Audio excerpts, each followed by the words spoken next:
I would like to remind everyone to make sure that your cell phones are silenced. Guests, you can sign up to speak for or against the legislation. Should be a sign-up seat in the back. I will advise guests that additional testimony is at the chair's discretion based on time restraints and information that's already been presented by previous people testifying.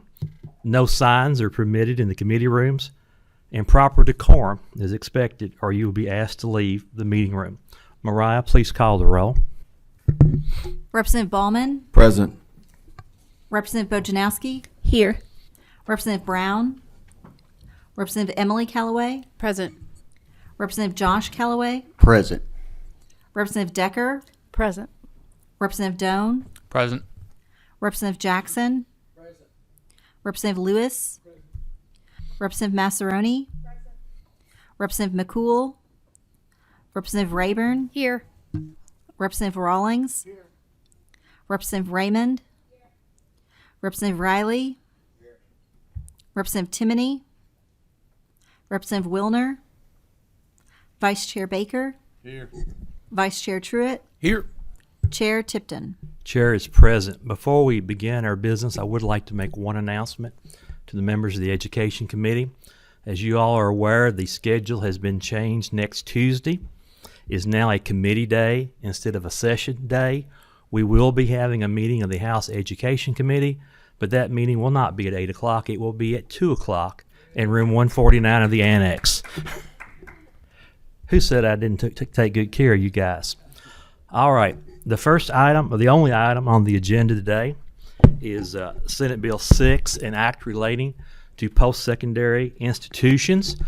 Senator Wilson had a scheduling conflict, could not be here today.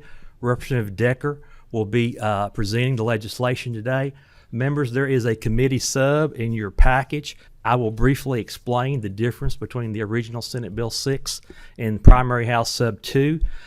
Essentially, the language of Senate Bill 6 is struck, and there is what I will refer to as a condensed version of House Bill 9 is now Primary House Substitute 2. Do we have a motion on the committee sub? Motion on the sub. Motion and second. All those in favor say aye. Aye. Okay, Primary House Substitute 2 is before us. Representative Decker, will you and your guests please identify yourself for the record? And I believe there are some people who will be testifying, witnesses you have with you that are on Zoom. Will they also identify themselves for the record? Then I will administer the oath. I'm Jennifer Henson Decker from House District 58.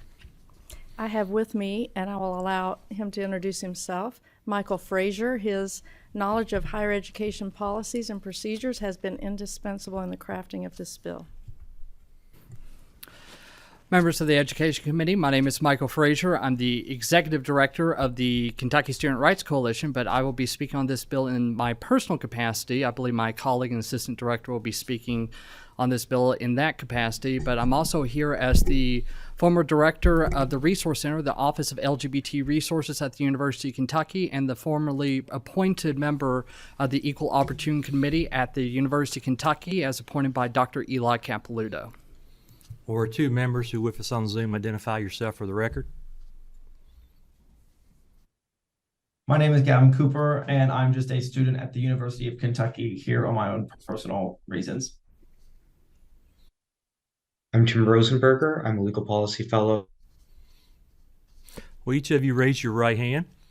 Do you solemnly swear or affirm the testimony you're about to give is the truth, the whole truth, and nothing but the truth, so help you God? I do. Representative Decker, please proceed with your presentation. Thank you, Mr. Chairman, and thank you, members of the committee. Senate Bill 6, as amended by House Committee Sub 2, would allow our public post-secondary institutions to return their focus to providing students with high-quality academic instruction in an environment that is inclusive and welcoming to all. In addition, this bill would allow our state colleges and universities once again to foster critical thinking and constructive dialogue. To accomplish these goals, Senate Bill 6, as amended by House Committee Sub 2, would ensure the post-secondary system in Kentucky is held accountable to dismantle systems in Kentucky of misguided DEI bureaucracies that have cost Kentucky taxpayers an unknown amount, but at least tens, if not hundreds of millions of dollars over the past 13 years. A time period in which our campuses have also experienced a dramatic drop in overall enrollment of students, and particularly in the enrollment of underrepresented minority students who are low income. Specifically, Senate Bill 6, as amended by the House Committee Sub 2, provides various provisions that the institutions shall no longer do. For example, they shall no longer provide any differential treatment or benefits to an individual on the basis of the individual's religion, race, sex, color, or national origin, protected classes. They shall no longer manipulate or influence the composition of the student body based on protected classes. They shall no longer impose any scholarship criteria or eligibility restrictions based on protected class. They shall no longer provide preferential consideration for vendors, contractors, or other transactors based on a protected class. They shall not make student housing assignments based on a protected class, with the exceptions of single-sex housing and needs-based access. They shall no longer initiate an investigation of a bias incident without attorney certification. They shall not hold a bias incident hearing without attorney certification. They shall no longer expend any resources, monetary, human, physical, or digital, on DEI offices, officers, trainings, and initiatives. They shall no longer promote or justify discriminatory concepts, and purchase, promote, or distribute any content or materials that promote or justify discriminatory concepts or DEI initiatives. They shall not compel, solicit, or consider any pledge or statement on an applicant's experience with a view on religion, race, sex, color, or national origin. They shall not require a DEI course as a program or degree requirement. They shall not require an individual to attend a DEI training. They shall not require or encourage an individual to endorse a political or social viewpoint, or provide differential treatment or benefits on that basis. A public post-secondary education institution shall, under the Act, adopt a policy on viewpoint neutrality that prohibits discrimination on the basis of an individual's political or social viewpoint and promotes intellectual diversity within the institution. A post-secondary education institution shall administer CPE's annual assessment on intellectual freedom and viewpoint diversity. CPE shall not provide any differential treatment or benefits to an individual on the basis of a protected class, or expend any resources, monetary, human, physical, or digital, on DEI offices, officers, training, and initiatives, or promote or justify discriminatory concepts. And they may not approve, shall not approve, a new degree or certification program that is not aligned with this Act. CPE shall develop an annual assessment on intellectual freedom and viewpoint diversity for universities to administer annually, and eliminate, at its discretion, existing programs that are not aligned with this Act. The Attorney General and a private cause of action is authorized for injunctive and declaratory relief to provide reasonable attorney's fees and costs with sovereign and governmental immunity waived and retaliation against claimants and witnesses being prohibited.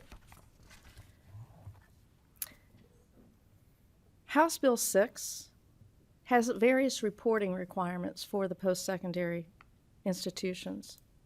CPE and the post-secondaries will require, the act will require annual certified reports on governmentally mandated discrimination that contains an exhaustive list and descriptions of all policies, procedures, practices of the institution that are designed or implemented on the basis of protected class, but are required by law. Failure to include an item in this list of waives the requirement as a defense to an action brought under this act.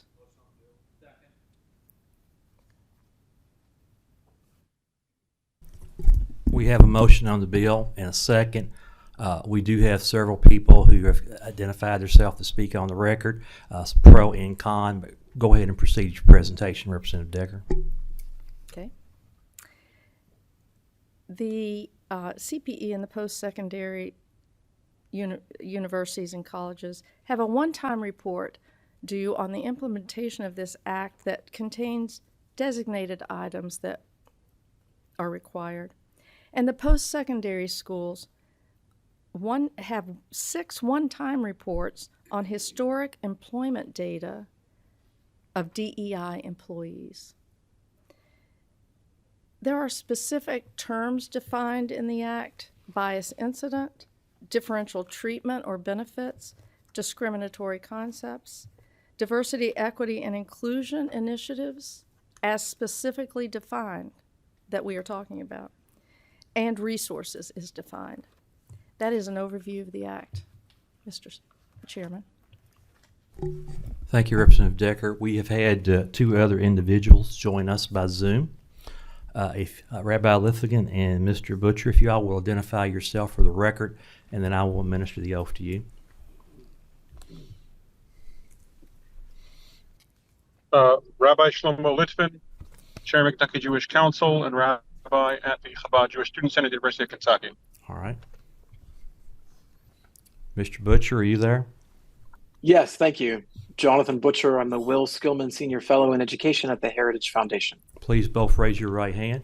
Do you swear or affirm the testimony you're about to give is the truth, the whole truth, and nothing but the truth, so help you God? I do. All right, thank you. I do affirm. Rabbi Lifkin, I believe you have a tight schedule, so we'll ask you to go first. Thank you so much.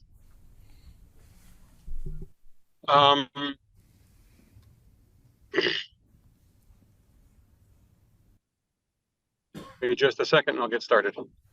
My name is Rabbi Litvin and I serve as director of the Chabad Jewish Student Center at the University of Kentucky. I appear here today on behalf of my students who have increasingly faced a hostile environment on campus, especially since the atrocities of October 7th, when the evil terrorists of Hamas raped and slaughtered their way across Israel. Jewish students have been targeted. This has been exacerbating a situation where Jewish students have nowhere to turn, because the office that is listed as their source of relief, diversity, equity, and inclusion, has no desire or capacity to help them. Jews, unlike other minority groups, possess privilege and power. Jews and victims of Jew hatred do not merit or necessitate the attention of the DEI committee. These words are not from Marx or Goebbels or Abbas. They're from the DEI team at Stanford University. The issue is simple. As per Professor Stanley Goldfarb at the University of Pennsylvania, at the heart of DEI is a simple binary. The world is divided between oppressors and the oppressed. This ideology, based on perception rather than morality, feeds directly into nearly every anti-Semitic conspiracy theory in history. Jewish leaders have long acknowledged this issue. Abe Foxman, the former director of the Anti-Defamation League, said DEI can't be fixed, while David Harris of the AJC describes it as developed to eliminate bias, but sadly creates bias. We have seen this writ small at universities across Kentucky. At WKU, posters called for the genocide of Jews were ignored, while at U of L, campus rallies praising the rapists and killers of October 7th and calling for further violence against Jews were ignored by the offices of DEI. At UK, when a former employee threatened to bomb the Jewish Student Center, it was ignored and downplayed by the university, while reports of harassment, vandalization, and threats were also ignored. I celebrate every attempt to ensure that anyone is welcome on a college campus in Kentucky. DEI offices are not accomplishing that. The ideology of DEI demonizes those who succeed. The Jewish people have always had only 2 choices: succeed or slaughter. Under DEI, Jewish students are, as they were historically, cast as a scapegoat and made to pay for sins they did not commit. Please support the bill before you and support Jewish students. Thank you for your presentation today, Rabbi. Next, I'm going to call on Mr. Rosenberger, if you'll please give your presentation. Thank you. Thank you, Chairman Tipton, Vice Chairs Baker and Truitt. Thank you, distinguished members of the committee, for giving me this opportunity to share my thoughts on the alarming impacts of DEI bureaucracies at our nation's institutions of higher learning. I work on legal issues and education policy with the Manhattan Institute. Recently had my own lived experience with the dire state of campus discourse. I'm now all the toxic climate fostered by the new DEI religion. It scares students and professors into compliance lest they run beyond the latest politically incorrect frontier and have their futures threatened by illiberal mobs.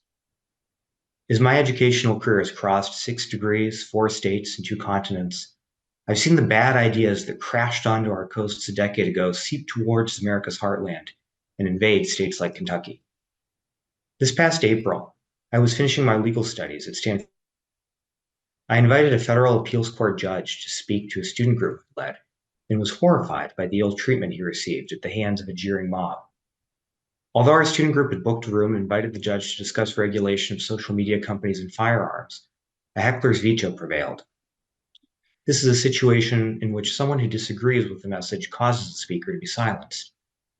Of course, protests are protected by the First Amendment and university free speech policies. Of California at Berkeley Dean Erwin Chemerinsky has written, freedom of speech does not protect a right to shout down others. When the judge tried to speak, activists applied a bad faith lens to his past decisions from the bench, judging him a racist and a misogynist, and declaring all of his judicial work illegitimate. While I was shocked by the behavior of the mob, I was more shocked when the law school's dean for diversity, equity, and inclusion took the podium away from the judge and, instead of ending the mob and corruption policy, provided a lengthy critique of the judge, his past work, and his decision to come visit our law school. Under the auspices of the DEI agenda, a vocal minority of students shut down the event because they wanted to hear neither the judge's reasoning in his decisions nor his broader analysis of developments in American law. The judge was silenced with shockingly vile language, including a student yelling that they hoped that his daughter would be raped. Ultimately, the judge abandoned questions over the din and was escorted out of the school by federal marshals. In the months that followed, the law school issued statements that purported to reinforce the commitment to free speech, but disciplined no disruptors and has taken no steps to end the tentacles of the DEI bureaucracy. As my colleague Ilya Shapiro has extensively documented, my experience was no isolated incident. In 2022, the DEI, ironically, over a panel bringing together lawyers from the left and the right who agreed on the importance of free speech. Yale Law Dean Heather Gerken basically buried her head in the sand. This sort of thing happened again at the University of Michigan when students obstructed a debate on Texas's heartbeat bill. And that's just law schools. Forget the craziness that's been going on for some time at undergraduate campuses. The only thing that these events have in common was that speakers were presenting ideas that ran a place where questioning affirmative action or abortion is outside the academic Overton window. This problem isn't limited to ivory towers or leafy quads. The trend of canceling speakers rather than challenging them also represents the loss of grace in our culture more broadly, the desire to ascribe malign motives to one's political enemies, and an unwillingness to think of them as merely wrong rather than evil. Given the left's control of the commanding heights of culture and technology, those expressing conservative views are much more often targeted, both by online and real-world mobs. But it happens to those on the left too, like Whoopi Goldberg, who has shown ignorance about the Holocaust, not anti-Semitism. Even worse, it happens to regular people whose meager donations to politically incorrect causes get them doxxed, boycotted, fired, or, such as in Canada during protests over COVID, frozen out of their bank accounts. The poison of the DEI, but hard to remedy. Too many people have lost sight of the golden rule of treating others as they would want to be treated. Although often ascribed to the Bible, that principle predates Christianity and indeed needs not be tied to any faith. Still, as American society is secularized, politics and particularly misguided notions of equity have replaced religion to provide Americans with a poor substitute for spirituality and meaning. Understood in this context, we can see why DEI bureaucracies spur mobs to form, to attack, and to escape, rather than helping with the work of forming students into thoughtful and virtuous citizens. The problem goes far beyond speech on campus, worrying as developments here are for the next generation. It's even more important to give a national reckoning about our inability to discuss controversial issues without canceling those with whom we disagree. How are we to continue as a nation if every policy dispute is existential and every election a Manichaean battle? It's all well and good to adopt strong free speech policies, but it's not enough if university administrators are unwilling to stand up to those who demand censorship. The proliferation of DEI offices enforces an orthodoxy that stifles intellectual diversity, undermines equal opportunity, and excludes dissenting voices. DEI offices have broad terms like harassment and discrimination, not to promote equal opportunity or a welcoming campus environment, but to enforce progressive ideology. And they have every bureaucratic incentive to do so, to justify their power and budgets, grievances in heavy-handed and public ways. To restore our universities to health, we must dismantle these bureaucracies that undermine the liberal values of free speech and due process.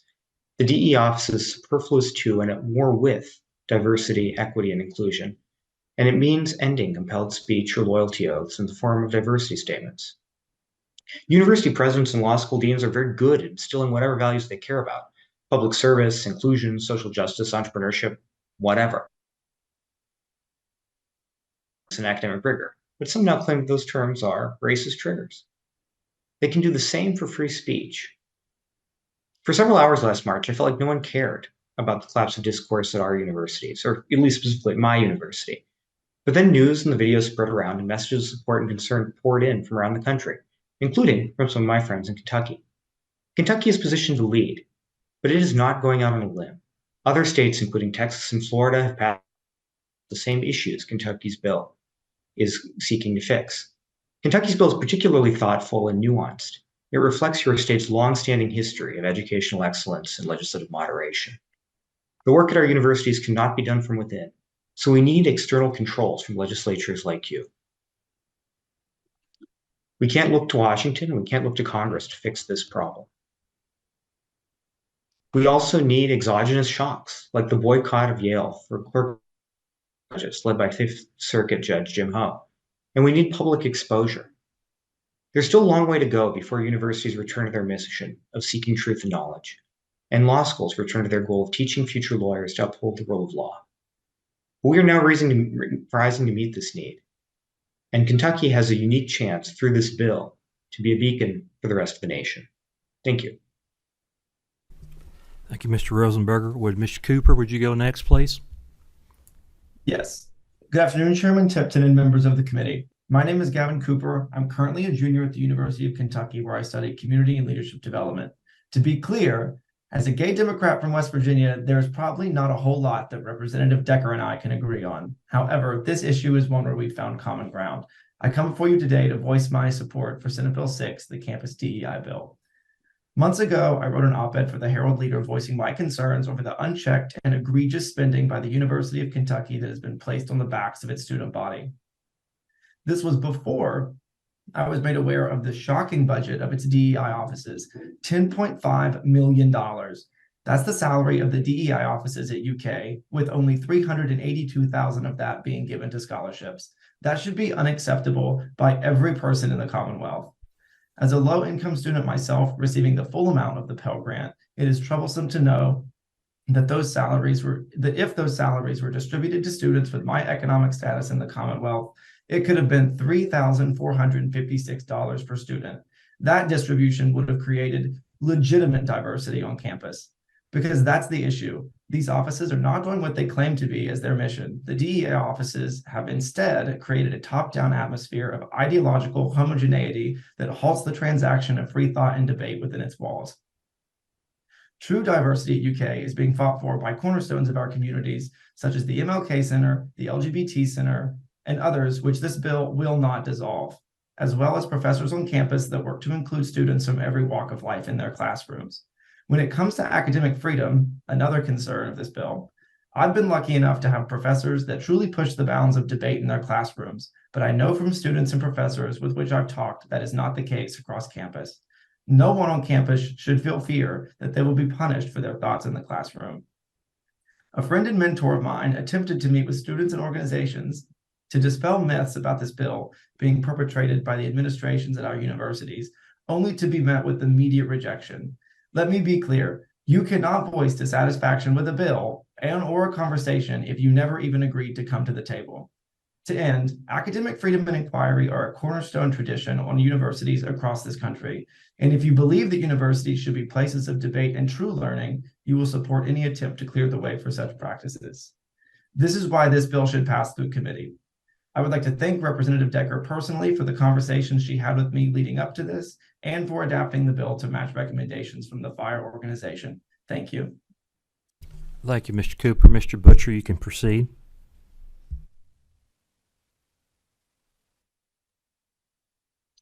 Thank you, Mr. Chair and members of the committee. My name is Jonathan Butcher, and I'm the Will Skillman Senior Fellow in Education at the Heritage Foundation. Diversity, equity, and inclusion is the administrative structure that applies the philosophy of critical race theory. Developed in the 1980s, critical race theory is a worldview that, as described by its founders, argues that American civil rights laws are not intended to improve the lives of racial and ethnic minorities, but only to preserve the power of white individuals. This comes from the founders of critical race theory, Richard Delgado and Derek Bell. And thus DEI and critical race theory oppose our bedrock provisions in the Civil Rights Act of 1964. Two other critical race theorists, Delgado and Gene Stefancic, say, quote, critical race theory questions the very foundations of the liberal order, including equality theory, legal reasoning, Enlightenment rationalism, and the neutral principles of constitutional law. Critical race theorists are suspicious of the very concept of rights. DEI offices apply critical race theory's opposition to civil rights law and equality theory by advocating for racial preferences. Before the US Supreme Court ruling in the two cases involving students for fair admissions last year, DEI offices at universities around the country wrote briefs arguing in favor of the use of racial preferences in college admissions.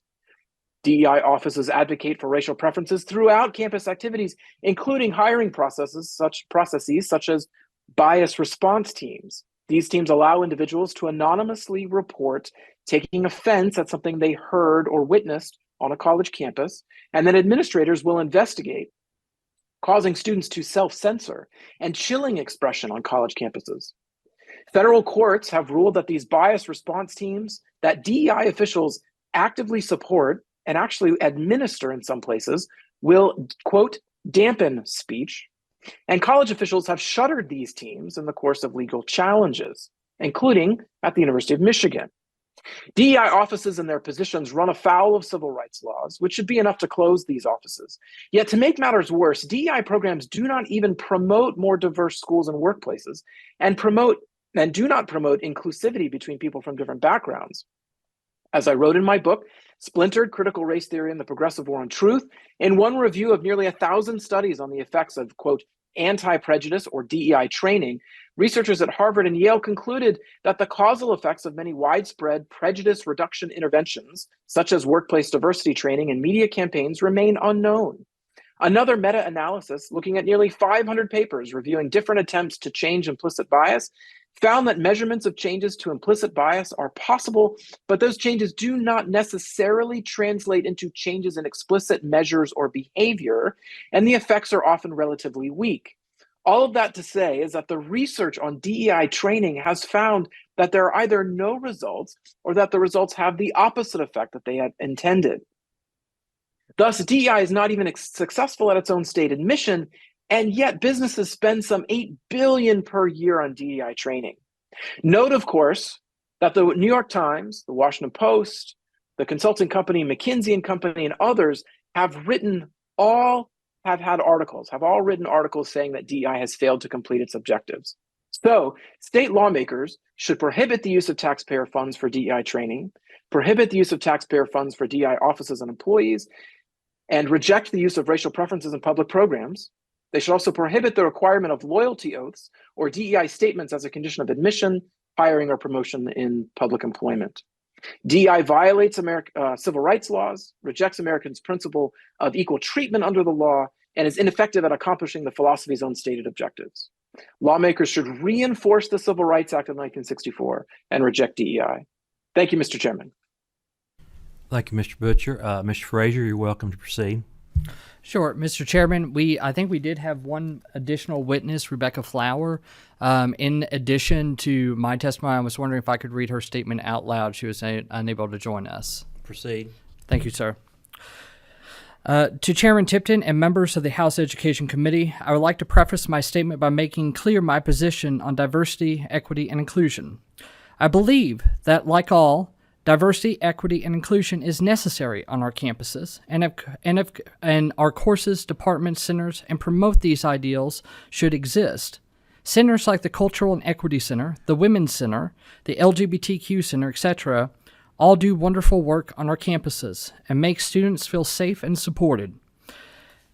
At the University of Louisville, the Diversity and Equity Center houses the centers stated previously, and the faculty and staff that work within these spaces are dedicated to students and student needs. There is no shortage of love and support that can be found, and though they could always be better supported, I would never hesitate to go to any of these entities if I needed help. Where there is a disconnect is the work that is being done in our diversity and equity, in our Office of Institutional Diversity, and the work that's done by administration specifically in the Office of Diversity. It is often difficult to quantify the progress towards DEI made by administrative entities, as students on campus are not privy to the distinction of the Office of Diversity and the Diversity and Equity Center. So because that distinction is not being made, when efforts of accountability are aimed at the Office of Diversity, which is led by administration that work directly under the Office of the President, students believe that these essential centers are being targeted as well. I'm glad to see that in SB 6 and the Senate sub, this is not true. This is not to say that the Office of Diversity isn't doing anything, but when you ask the average student what that office is and what it does, they won't be able to answer. Most students aren't given the privilege to meet the administration that works in these departments. Students benefit when there are more funds directed into scholarships and resources. The Office of Diversity operates as an entity that has the administration and university needs at the forefront of the mind. Students come at a convenience. I have felt unsupported and bamboozled in a sense. When I once visited the office and talked at length about how there needed to be more money placed within the scholarships housed by the Office of Diversity, I was met with the promise that it was being addressed. It has not been. It feels extremely disingenuous when a student goes out of their way to meet with administration, and admin in her letter as she puts it, to express concerns and their input is ignored. Students do not feel supported by their administration. Students do not feel connected to many of the individuals who make some of the biggest decisions regarding student needs. There is no reason that students students should be able to discern that many of the individuals that work in admin do not actually like students. Let me say that again. There is no reason that students should be able to discern that their admin doesn't like their students. Do not actually like their students or even work alongside them. It is apparent as actions speak much louder than words. Accountability is necessary. As an Office of Diversity that focus mostly on how to make the university appear more diverse and accepting isn't being utilized correctly, in my opinion. The work being done in the resource centers is essential and deserve the highest praise. I believe it's necessary to question, why aren't they better supported? Respectfully, Rebecca Flower, University of Louisville SGA President for College of Arts and Sciences and Martin Luther King Scholar at the University of Louisville. Mr. Frazier, you have your own comments to add. Thank you. What a queer situation that we're in. We're here today joined by colleagues on all sides of the political spectrum. Our details are different, but the tale is quite the same. That these offices are not working for students. They are not supporting student success. They are not directly engaging with these students. Now, we have to be persnickety with our words because the misnomer of DEI offices, regardless of the good intent of these officers, and I do want to be clear, the people that are in OID or DEI offices usually come in and they do have the best intent. But the issue is the structure of these offices. It's the intent of these offices as well. And I think that this gets into other purposes. But when it comes to actually looking at student support and the structure of these offices, we're seeing not only in the metrics as qualified by the Council for Post-Secondary Education, but also the experiences of students, how they're not directly supporting services. So let's be persnickety with terms. We're talking about the offices. Just like in the committee sub in SB6, for SB6, we are not talking about the resource centers. Representative Decker, you have no interest of banning the resource centers, correct? Correct. We're not banning scholarships. In fact, all scholarships, we cannot find a race-exclusive scholarship with the exception of maybe one university. All scholarships like the Martin Luther King Scholarship at the University of Louisville, also scholarships at the University of Kentucky, Office of LGBT and so forth are open to all students. This bill would not impact it because they are open to all. We're not here to ban academic freedom, correct? So long as a course meets free inquiry, if we engage in much what is in here in the discussion, that is not DEI. We're talking about the offices that have been used to as a veneer on campus and sterilize the concern of students, particularly some of Kentucky's most marginalized and oppressed students. We saw the rise of DEI offices because as talking to students and as I have went on tour, and I do have to make a comment, I still plan on continuing this tour, regardless or if this bill passes, because we need to hear these concerns. If there's been one true thing, we need to listen to students more. So these offices used, we do have a problem on our campuses. These offices aren't helping our problems on our campuses. There is racism. There's queerphobia. There's phobias on our campuses. There's harassment. There's discrimination. There's discrimination against thought. There's discrimination against religion. We have a problem. But instead of whitewashing and giving a veneer on these campuses to misdirect students, instead of the offices such as Title IX, Title VII, which this bill doesn't impact, we want to support. We want to support these students. If something happens on campus, if discrimination happens, we want students to speak out and be legitimately heard. That is not a DEI offices. So what is DEI? It's the makeshift offices that are used to enforce bias incident response teams that are unconstitutional.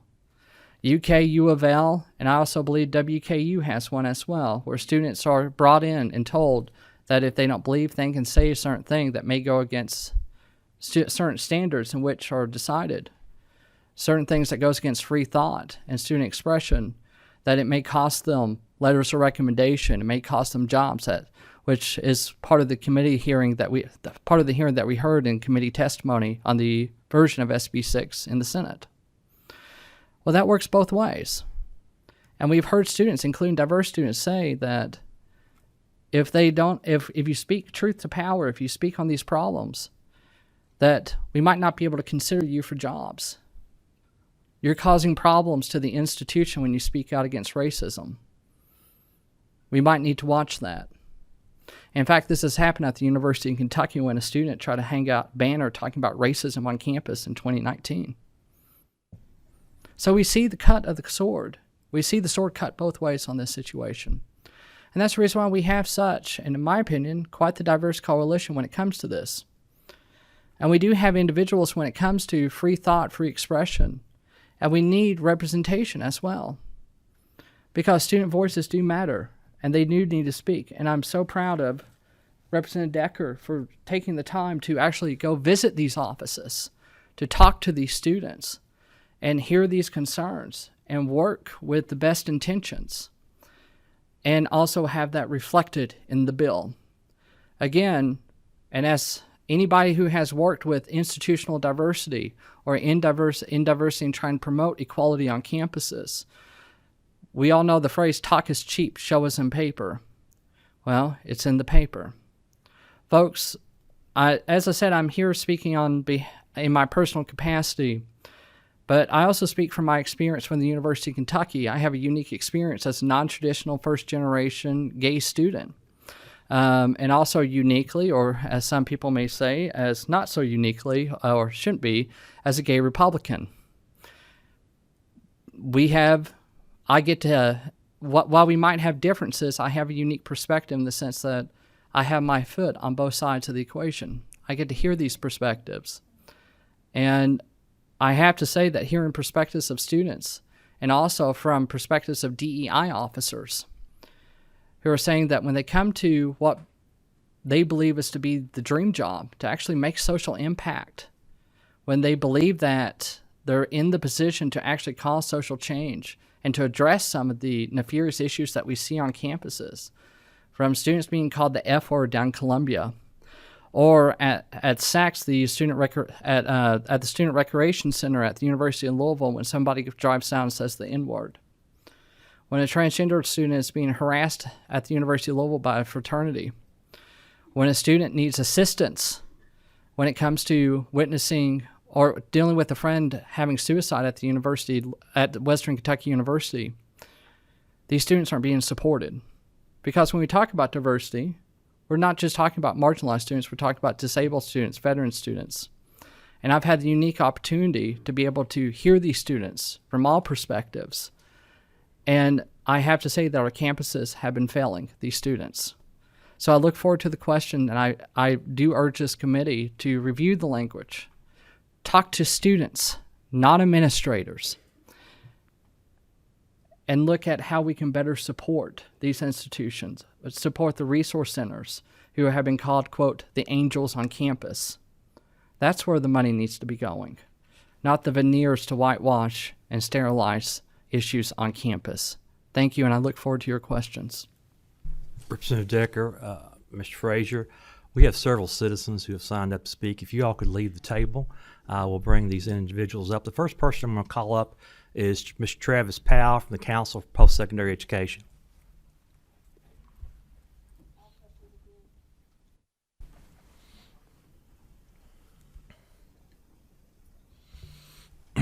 Mr. Powell, please introduce yourself for the record.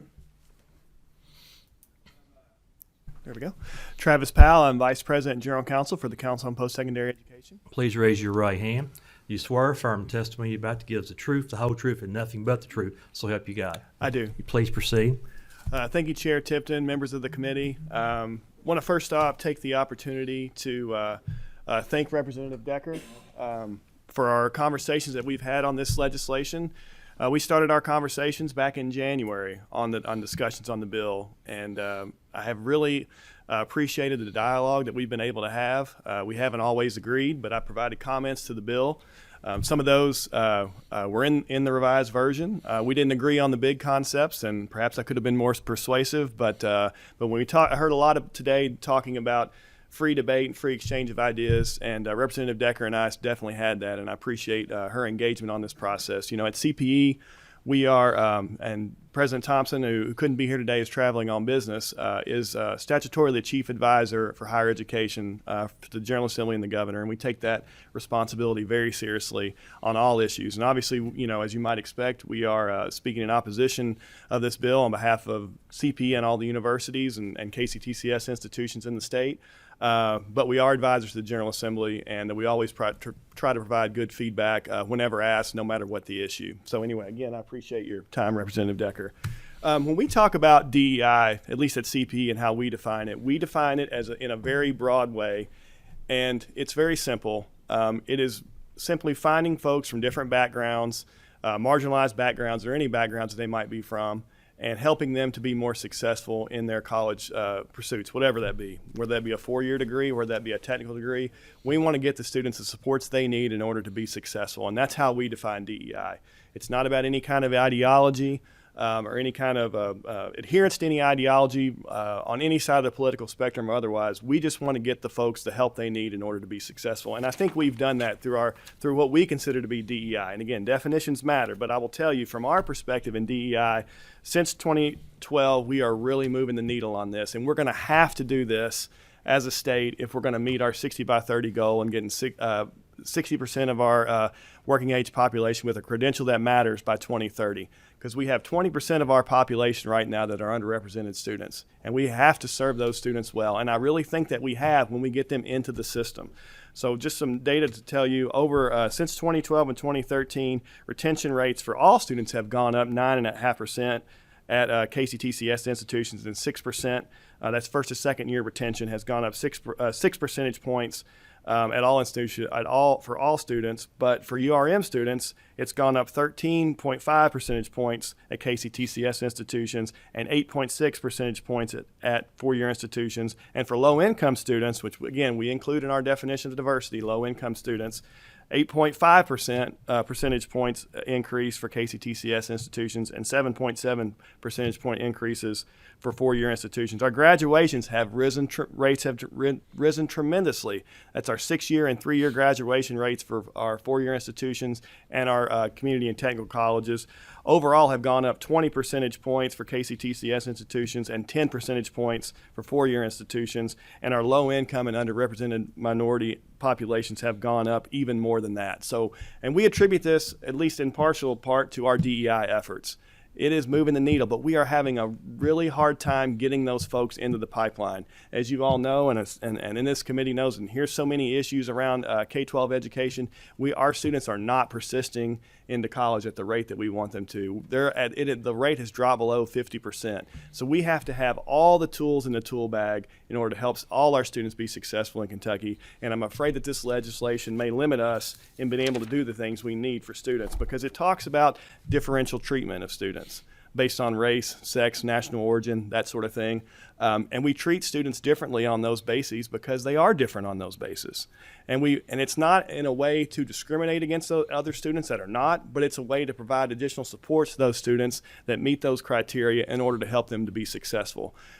It's about an all ships rise kind of proposition for CP in all our campuses, and it's never been a handout. It's always been a hand up for our institutions, for our students at our institutions. We simply can't afford to leave anybody behind at any of our campuses, and we'll do everything we can in order to help them to be successful. And we fear that this legislation may limit that in some form or fashion, even if those resource centers still exist.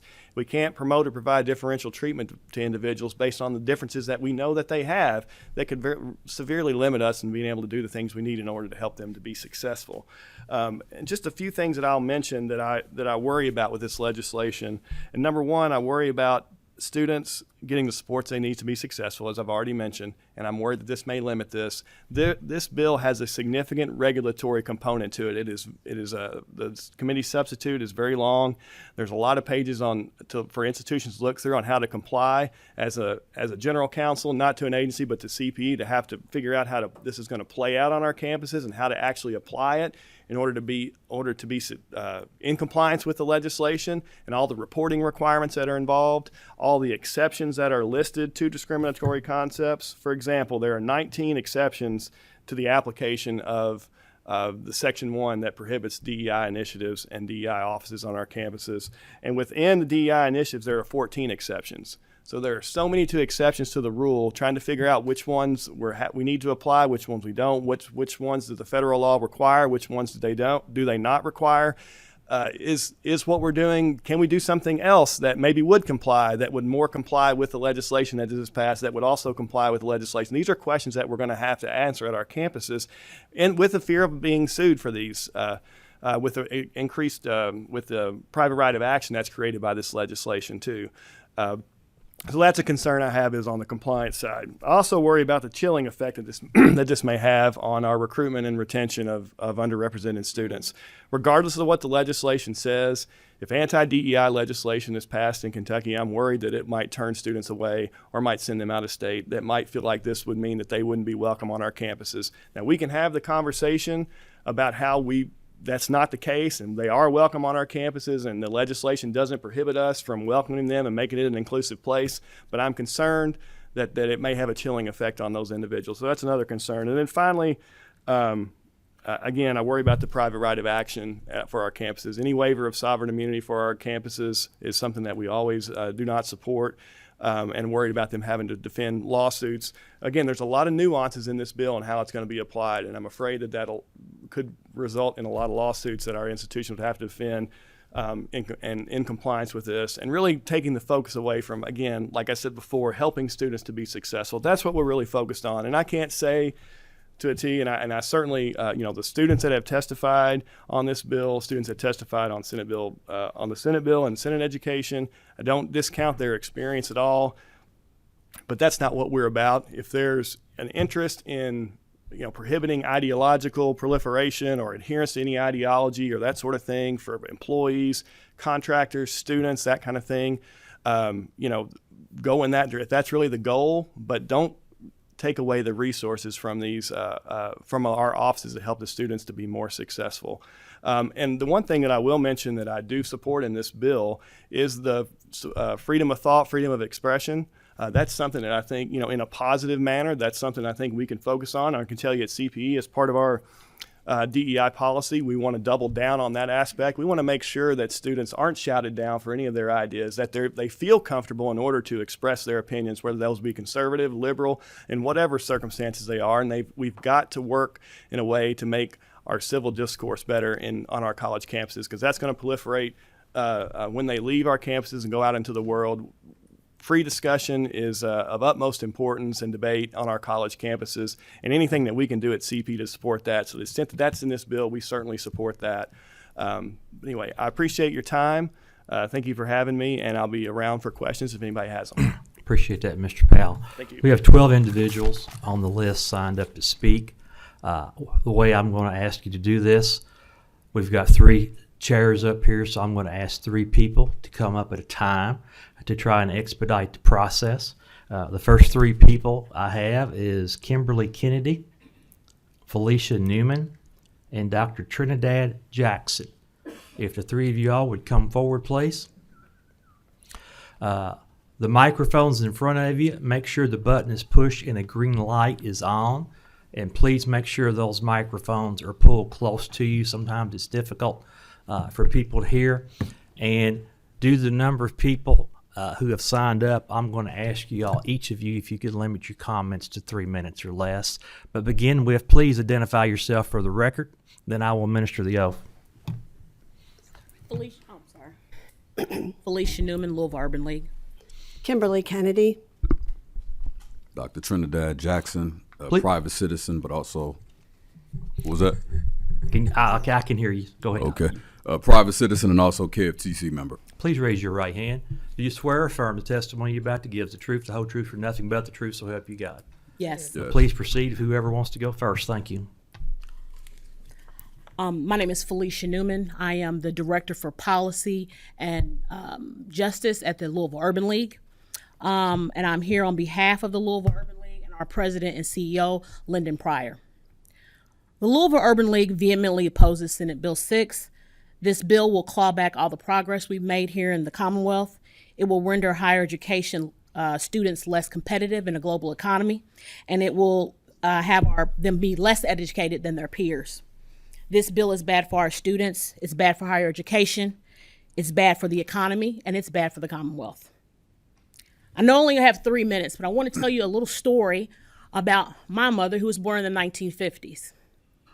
My mother told my sister and I stories of segregation.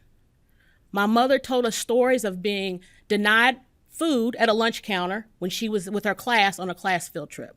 My mother told me stories of colored water fountains, colored bathrooms, sundown towns, and racial hatred. These things are important, and they are the legacy in my family, and I'm a Kentuckian. These stories need to be told, and these stories need to be talked about. These stories also are a part of the legacy of the entire United States. We, just as the people from Harlan County can celebrate and pull stories from when they fought for Union rights, the stories that make all this Commonwealth a complete history of our state. I hope that this bill does not have the unintended consequences of preventing young Black athletes from coming to Kentucky. There are calls from pro athletes of all races to stop coming to states that will make these young men feel uncomfortable. You all love the UK Cats. I know you do. And if we enter this type of realm where we will alienate those young athletes, is that something we really want to do? There was a mention of how much these DEI programs cost. I looked it up while I was sitting in the back there. Calipari makes $8.53 million. And his 5 assistant coaches total $2.425 million. I think that's about $10 million. So why don't we cut the athletics program to put forth scholarships for students? These ideas don't really go together. The scholarships for students and the DEI program. We need to increase Pell Grants. That's how you get more money to students. I want to also remind you that there are so many books out there that it sounds like to me, if this legislation gets passed, maybe they won't be able to be taught anymore. We have books on slavery called Roots. We have books on the indigenous people, on Wounded Knee. We have books on the bombing of Japanese citizens in Hiroshima. We have books on the Holocaust. And they're a book called Night.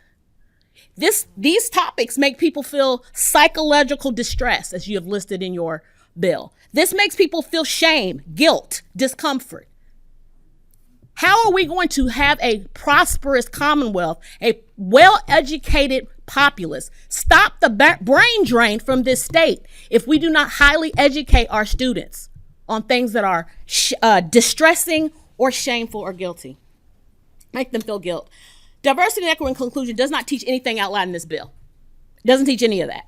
It does not teach people that are inherently racist. It doesn't teach people that are inherently sexist. And it does not teach that anyone is irredeemable. In fact, Ms. Newman, your 3 minutes are up. Okay, can I just say one last thing? Briefly. Thank you, Chair. I want to remind everyone that Timothy, 2 Timothy, verse 7, chapter 1, tells us that God has created us in a spirit not in fear and timidity, but out of power, love, and self-discipline. And I ask you to vote no on Senate Bill 6 because you have been made in that image of love, power, and self-discipline. Next, please. Hi, I'm Kimberly Kennedy, and thank you for this opportunity. I'm a freelance writer and a former multicultural educator, and I have a son who's a graduate of UK. I have written extensively on this particular movement, and I do challenge the notion that DEI raises the cost of tuition and that it indoctrinates a liberal ideology. And to get more information as well as extensive resources on that, you can see my writings at Forward Kentucky. It's a news site. I've given all of you a handout, again, extensively researched, and I'm not going to rehash that. I just want to say that yesterday when I read the new bill, I had sort of an Orwellian moment, and I'm referring to George Orwell's 1984 with the doublespeak, where things like freedom is slavery and ignorance is strength. It was frightening to me because the bill is saying that diversity, equity, inclusion are discriminatory and divisive, and that's not my experience. So I'm going to tell you a short story. I'm the parent of an adopted daughter from Korea who is also gender dysphoric and uses they, them pronouns, so forgive me when I use those. Hannah arrived at 8 months, and we embraced and welcomed the Korean culture into our family. We joined a local organization of adoptive families of Koreans, and we investigated the Korean culture on the surface: music, art, food, traditional costumes, history, even culture camp. We believed by embracing diversity, our daughter would internalize feeling seen, cherished, and included. A friend of mine, also adopted from Korea, and chose not to join. The message she gave me is that my son is American and needs to assimilate. My daughter's experience growing up was that no matter how American they were, people saw that they were different. They experienced racist incidents and they internalized being different. Understand that colorblindness is an unattainable aspiration. Now here's where the story gets interesting. The birth mother was found, and all those feelings resurfaced in Hannah about abandonment and rejection and loss of the birth family and the birth country and the big why. And so what was I to say? Stuff your feelings down. You need to assimilate? Of course not. We had performed a deeper dive into Korea's cultural attitudes surrounding adoption, and so we revisited these with Hannah. The bloodline is revered. Unwed mothers and children are shunned by much of society. Unwed mothers publicly are labeled, and many employers will not hire them. They are unlikely to remarry because most men will not accept a child not of his bloodline. Thus, the options for financial independence are limited, and women place their baby for adoption, then remarry and keep the previous child secret. Ms. Kennedy, I apologize. Your time is up. Which is what Hannah's birth mother chose. So my point is that the benefits of the deep dive exploration into education into diversity of culture garners those insights, which means that my daughter could understand and respect and feel compassion and peace around their birth mother's choice. In conclusion, a bill which wants to increase viewpoint diversity should not ban diversity programs, thus eliminating the expertise needed to deliver quality content and manage those feelings of students exposed to challenging material. Okay. Thank you. Dr. Jackson, please proceed. Yeah, so since we're here talking about equity, I want to point out that at least one, if not two, legislators asked for me to have scheduled time at the outset of the meeting to speak, to have extended time, and that request was denied. Yet we've seen people testify in favor of the bill have extended time. So I will request. I have delegated time based on the amount of time that those in favor spoke, and those who have asked to speak against. Both sides are going to have equal time. So yeah, they spoke for more than 3 minutes was my point. So speed reading. As elected officials, you all have a critical opportunity in this history to paralyze the cultural and structural violence that is being perpetuated by sponsors of SB 6. Minimally, there are three main states of mind that would even support this type of bill. One of general unawareness, one of willful ignorance, and one of ruling class predatory state violence. Speakers are here today to ensure that none of you leave unaware of the threats and the destruction that you will cause if you pass this bill. Look at the landscape. Nationally and statewide, black families are more likely to be investigated by CPS, and black children are overrepresented in the child welfare system. Among the United States, Kentucky has the 5th highest felony disenfranchised rate and the 8th highest imprisonment rate. While black and white people comprise 9% and 87% of the state's population respectively, black people are currently imprisoned at a rate 3 times higher than whites. We know we have predatory policing in black and brown communities across the country and in Kentucky. In our K-12 education system, Kentucky's 22-23 school year revealed that while only representing 11% of the total student population, black students were reported for 32% of the behavioral events. In a racial contrast, white students comprised 71% of the student population but accounted for 52% of behavioral events. Gender pay gap in Kentucky, women make 21% less than men. Maternal mortality rates here are between 50 and 61 deaths per 100,000 across Hawaiian, black, and American Indian birthing people. It's 20 and lower for white and other racial categories. FBI reports that hate crimes against black people and queer people have increased over the past 2 years, and they have doubled and tripled in states with laws that have banned race and gender-based education and rights. Why? These data illustrate discriminatory roots, patterns, and outcomes against racially minoritized people, impoverished students, and women, and others found by the U.S. Departments of Education, Justice, and the Health and Human Services and other entities. Guess what, though? Kentucky has a statutory committee called Commission on Race and Access to Opportunity. Its jurisdiction is to facilitate studies and research issues where disparities may exist across the sectors of education, equity, child welfare, health, economic opportunity, juvenile justice, criminal justice, and other sectors that are deemed relevant in an effort to identify areas of improvement in providing services and opportunities for minority communities. That's a statutory committee. Passing anti-DEI bills is antithetical to this statutory committee. There have been no published impact assessments that you all have done, no publication of disparity research in the areas named by your Commission on Race and Access to Opportunities. These bills are not in response to the historic and current murder and harm imposed onto marginalized people that I've mentioned earlier as a result of navigating systems. Dr. Instead, Jackson, I've already gave you a little leeway. Your time is up. Thank okay, you. and the testimony we've seen has been induced predominantly by white feelings of disenfranchisement that allows weaponization of feelings, fear, and lawsuits. Thank you. Thank you for your testimony. The next three individuals to come forward, please, are Sam Fowler, Robin Newline, and Katie Kleinkoff. If you all please come forward, please. Again, just as a reminder, make sure that those green lights are on the microphones, and make sure the mic is pulled close to you because sometimes it's difficult to pick up. If you all will introduce yourself for the record, and then I will administer an oath and you can proceed with your testimony. My name is Dr. Katie Kleinkoff. Robin Newland. Make sure that green light is on there. Robin Newland. It's not. Oh, thank you.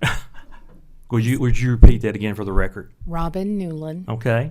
Sam Fowler. Please raise your right hand. Do you swear or affirm the testimony you're about to give is the truth, the whole truth, and nothing but the truth, so help you God? I do. Please proceed. Do you want to go first? Hello, my name is Dr. Katie Kleinkoff. I am a member of the United Campus Workers Union here in Kentucky and a professor at the University of Louisville. I want to make it clear, however, that I am not speaking today as a representative of the university, but as a concerned private citizen and union member. The claim that SB 6 will ensure intellectual freedom within Kentucky universities is simply untrue. Far from protecting students and creating community, this bill could, among other things, force universities to hire teachers, advisors, and counselors who are Holocaust deniers, who believe that enslavement was good for African Americans and Black people, who think that trans people deserve to die based on the simple fact of who they are. This law does not and will not prevent discrimination. Instead, it puts our most vulnerable communities and our most vulnerable students at even greater risk. According to Card Analytics, publicly available on U of L's website, the university as a whole is having trouble retaining students, as we've heard about several times today. From 2019 to 2021, U of L only retained 68.1% of this 3-year cohort, a grievous problem that SB 6 purports to address. It isn't white students who are fleeing the woke campus, however, who are most likely to leave U of L. Instead, it is their Black and brown peers. Only 69.4% of white students remain, while 63.6% of their Latinx peers remain, and only 59.3% of their Black peers do so. Bills like SB 6 jeopardize necessary curriculum, programming, and staffing within universities in Kentucky that will support these marginalized students and help them to graduate with a college degree. SB 6 will only cause greater exodus of students of color and other marginalized students. Moreover, the NAACP and other organizations may issue a travel ban and attendance ban for Kentucky. As we've already seen occur in Florida, the NAACP and their sister organizations may urge Black students and families not to attend universities in Kentucky. In universities which are already struggling to attract and maintain students, SB 6 could do irreparable harm to the well-being not only of the university systems, but to Kentucky as well. For these reasons and innumerable more, I ask you to vote no on SB 6 to protect our students and our staff and faculty workers in universities across the state of Kentucky. Thank you. Whoever's next, please proceed. Thank you. As a white grandmother, mother, and citizen, I feel it is very important to discuss and become aware of unconscious bias, lack of diversity, health disparities, and inclusion issues that are across our city, state, and country. I've learned a lot from several unconscious bias training exercises and find we can be blind to issues if not directly affected ourselves. I feel it is important to educate everyone on the accurate history of our country. We cannot learn from our mistakes if we do not know the whole story about the injustices inflicted and suffered by those in Louisville, across the state, and across America. We cannot fix something if we are unaware that there are issues that are broken. History will be doomed to repeat itself if we do not educate our children and ourselves that no one has a right to devalue another person or race. We should all be equal and should not allow the introduction of bills and laws that take away a person's rights or freedoms. The proposed bills are trying to do away with DEI positions, education, and funding for this important work in our schools and universities. Penalties may be imposed on institutions that promote these efforts. Wrongs need to be pointed out, addressed, and corrected, not continued with abuse of power and negligence of awareness that helps these items get pushed through the legislator. Our country was founded on the principle that all are created equal. People have died to protect this right, but we are going in the wrong direction. I feel it is important to get accurate history taught to our children and grandchildren. It is important to know what is going on in our state and national legislature so that rights may be protected and not taken away. We need to become aware and not wait for someone else to fight these important battles. I would like to add that college students from other states and countries have told me how welcoming we are to them and how much they appreciate this. What if they take their tuition dollars elsewhere? Thank you. Please proceed. Hello, I'm a white, transmasculine, queer Kentuckian, and I have deep alarm for the impacts of this bill will have on our society. Many critical points have been made on the bill so far, so I'll stick with the pieces that I haven't heard yet. This bill, many items remain undefined. These include intellectual diversity, intellectual freedom, and viewpoint diversity. How will these be played out in the system and on across our campuses? This bill incentivizes both the Attorney General and individuals to bring civil suits against the city, against the universities, further harming the First Amendment that is said to be so cared for. This bill requires a policy of viewpoint neutrality on political and social issues, and yet the sponsors of these bills are 100% Republican, 100% Christian, not over 90% male, and 90% white.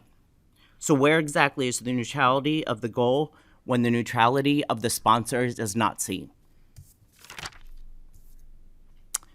These bills, and I'll use these bills since in the last 24 hours, SB 6 has become HB 9, are part of a national template created by a few of your first speakers here today, including the Heritage Foundation and the Manhattan Institute. These are national bills playing across this country. They are not coming out of Kentucky, and Kentucky does not need these bills.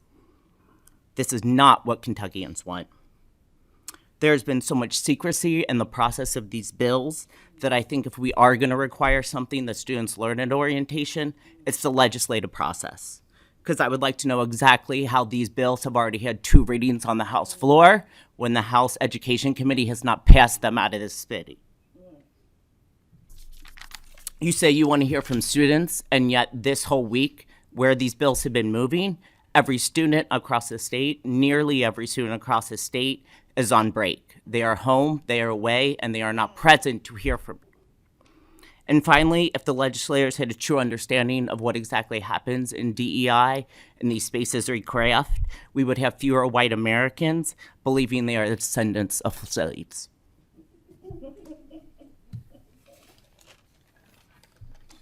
Thank you. If the next 3 individuals I have are James Ritchie, Susan, I believe it's Hevness, and Ryan Simpson, if you will come forward, please.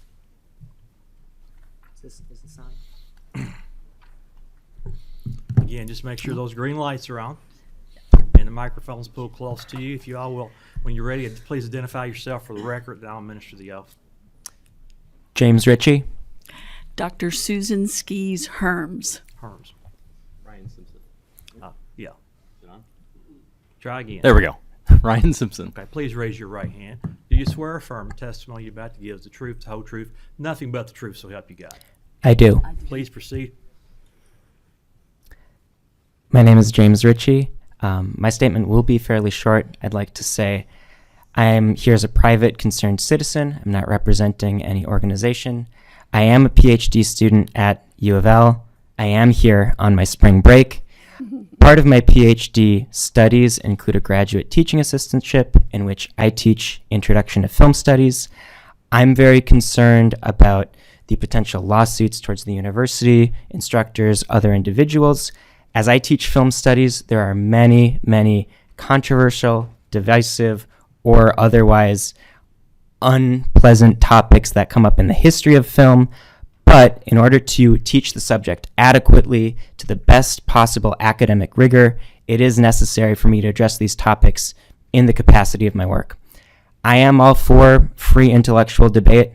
That is exactly why I hope you will vote no on this bill. Thank you.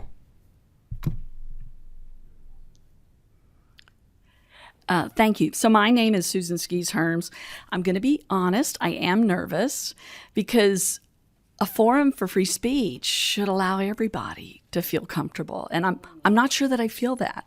But I really want to applaud the words of the representative from the Kentucky CPE and those that have spoke in opposition to this version of Senate Bill 6, House Bill 9. It's been concerning since it was introduced. So we've heard some persuasive rhetoric from the selected witnesses speaking in support of this bill. But really, why now? And I also ask, why not wait until clear impact research and stakeholders that are all impacted have a chance to speak out and be heard? I also ask that, I'm very so I speak as a concerned citizen, by the way, and I'm a fourth generation Kentuckian, and I received my entry-level education here in Kentucky, but I did receive my post-professional degrees in the Northeast. Very different thinking. But the evidence is just now coming out about the economic damage in these current 4 states with very similar formulated legislation.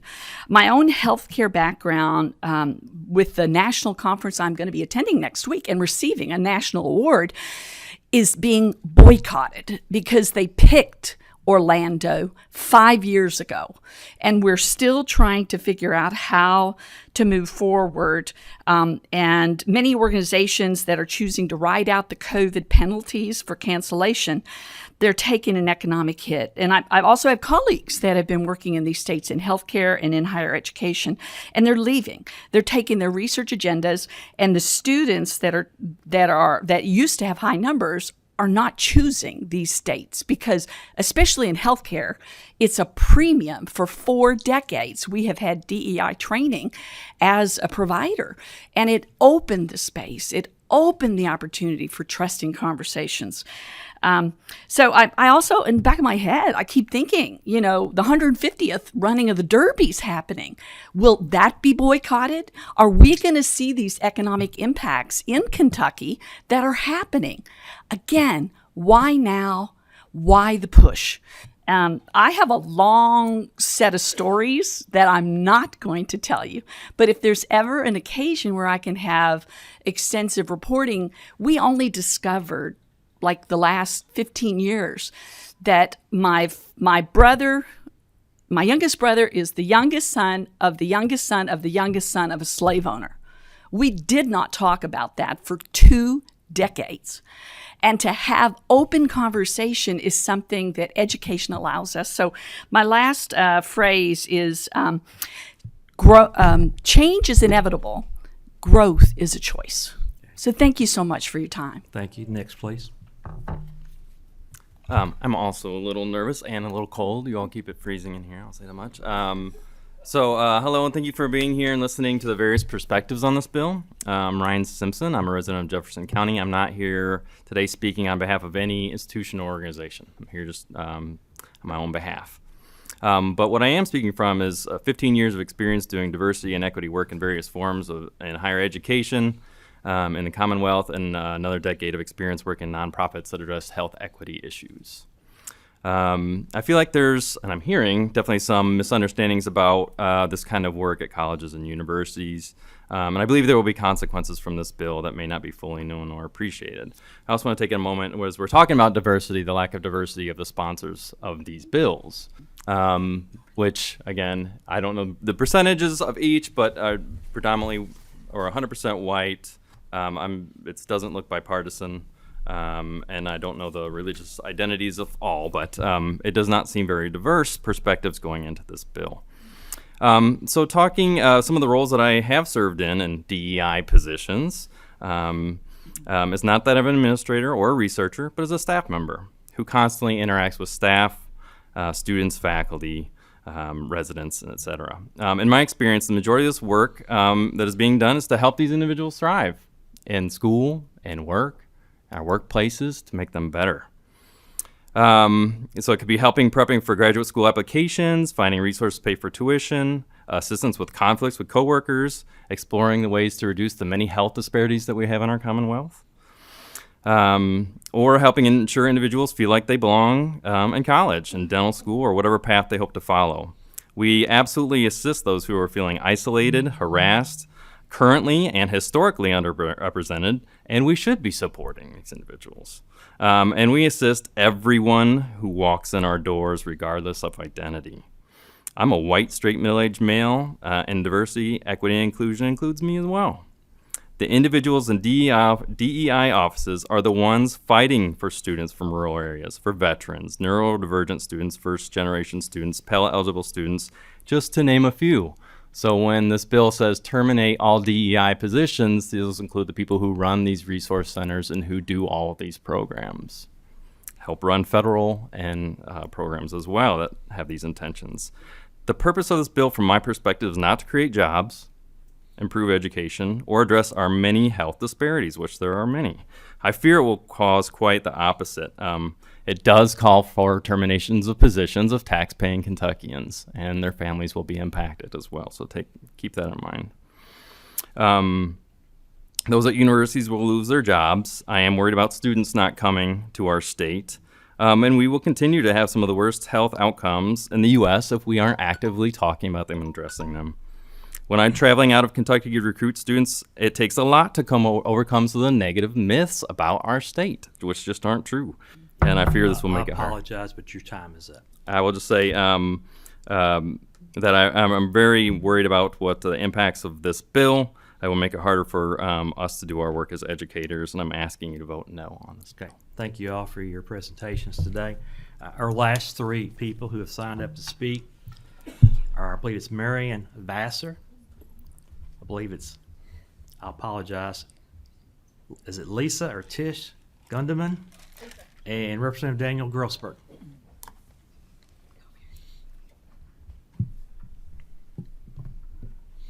Again, just make sure those green lights are on in front of you, and when you're ready, please identify yourself for the record. Let's go in order. I will go. I'm Marion Vassar, and I'm here as a private citizen. Okay. Lisa Gunterman, private citizen. Daniel Grossberg, Representative, 30th District. Okay, whoever wants to go forward first, please proceed. Well, then I'm going to go. And I'm going to cut out a lot of my comments because most of what I was going to say has already been said. But I want to start with a quote by psychologist Joy DeGruy, who says America's pathology is her denial. And what she means in that quote is we are sick as a country, and more specifically as a Commonwealth, because we're not always operating on truth. I would argue that the tactics enforced and the blatant lies that have been told today further support the need for effective DEI work in education. This is how racism and oppression continue to thrive with lies. As I review the bills here and hear the various speakers flat out lie, it is crystal clear that most speakers have not even attended an effective DEI educational session. For example, how we are defining marginalized students, that includes students with disabilities, that includes students who are Jewish, that includes a lot of the students that they are saying are not served in this work. This bill literally works against the best interests of the entire economy, literally tanking the economy in preparation for 2045. Because we know who the middle class will be in 2045, and these bills actively work to set them up not to be able to occupy that position successfully. As a DEI practitioner of over 20 years, I cannot relate to anything that was shared by the naysayers. They failed to share the magic that happens in this work, but you would actually have to engage in the work to know the magic that comes out of it. I have seen relationships being built across difference. I myself am engaging with people who hold different political affiliations, different religious affiliations in very productive ways, and those are people that I would not have engaged with previously without the skills that I learned in the DEI space. So I am developing new relationships across difference because of the work and the skill set that I learned doing this work. None of what was discussed in these bills, again, have I witnessed. I've been in higher ed for 30 plus years, and again, I cannot relate to any of what was shared. That is not what I'm seeing day to day. I work daily with all students. Every student that comes across my desk and that I engage with, I help. I don't stop and say, what identities do you hold? Because I can only serve a few. All students get assisted. So what I'm hearing, and I heard some people say that they're scared things may happen. I am actively hearing from students who are planning to leave, not talking about it, planning to leave Kentucky. Parents vowing not to send their children to schools in Kentucky. Employers saying that they will not recruit from Kentucky schools. Donors saying that they will withdraw their funding. And yes, I know of at least one high-profile person that said they will not support the Kentucky Derby if this bill passes. And I'll just leave you with... If you could wrap it up, I please. will. I'll just leave you with this, just to further demonstrate the beauty that comes out of DEI work. If you can look at the proponents, very diverse group across differences. If you look at the naysayers, well, do the math. Thank you. Okay. Whoever wants to go next, please proceed.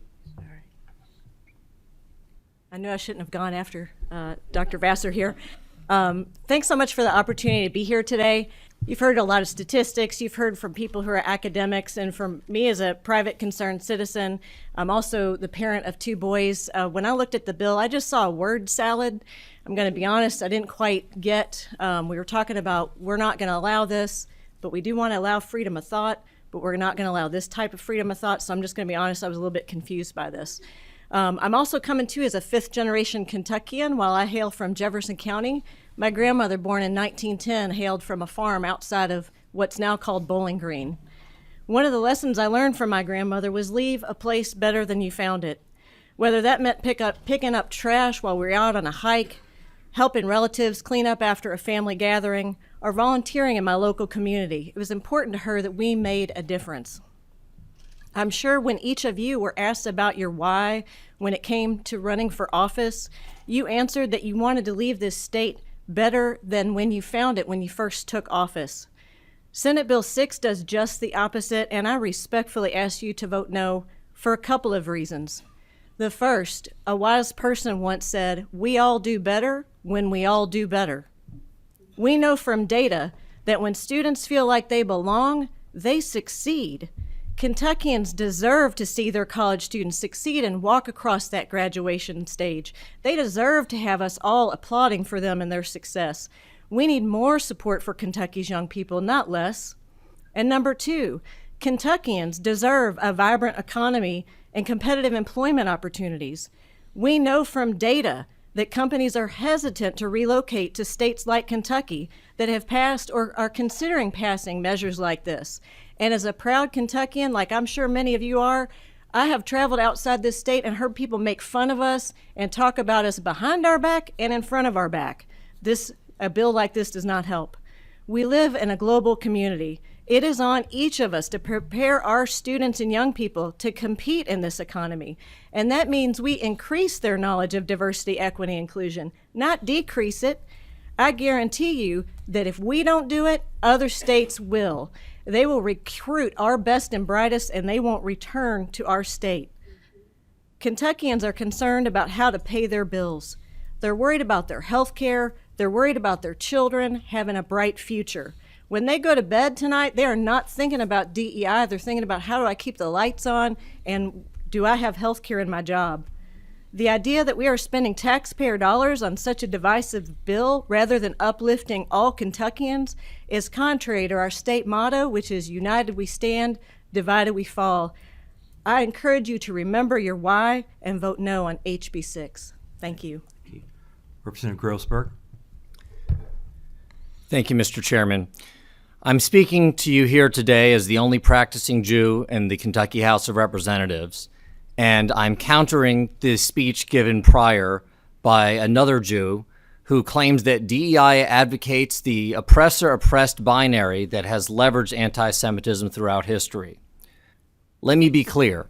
This legislation is opposed by both the Jewish Federation of Louisville and the Jewish Federation of the Bluegrass. I'm speaking right now on their behalf, as well as the people of the 30th District, which is demographically the most diverse district in the Commonwealth of Kentucky. We do not wish to see one group of marginalized people pitted against another. You are all aware of a number of anti-Semitic incidents recently here in Kentucky, many of which took place on college campuses. Some were even committed by faculty.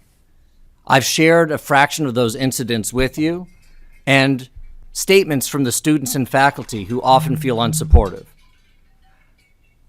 I have countless personal stories as well that I could share with you at a later time. So, do we have problems? Absolutely. Are people left out? Absolutely. But the solution is to fix the systems in place. We should expand the definition of diversity, equity, and inclusion. We should require further protections of more marginalized people.